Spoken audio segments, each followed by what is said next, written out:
অনেক জনম বাদে আবার ভিডিওতে একটা ছোট্ট শর্টস ভিডিও করেছিলাম, তো তাই ভাবলাম তোমাদের সাথে একটু শেয়ার করি। বাট জবে করেছি তার মনে হয় 1 সপ্তাহ পরে গিয়ে আমি ভয়েস ওভার দিচ্ছি। যাই হোক, এখন আর ভিডিও করা হয় না, সেভাবে সময় হয় না।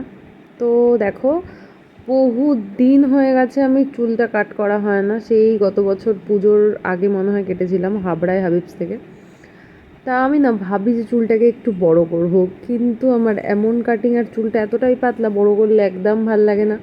তাও আমি অনেক দিন রেখেছিলাম যে না একটু বড় করব, কিন্তু বাঁধার পরে না ভাল লাগছে না, তারপর ঠিক কোনো রকম কোনো ছাড়লে ভাল লাগছে না।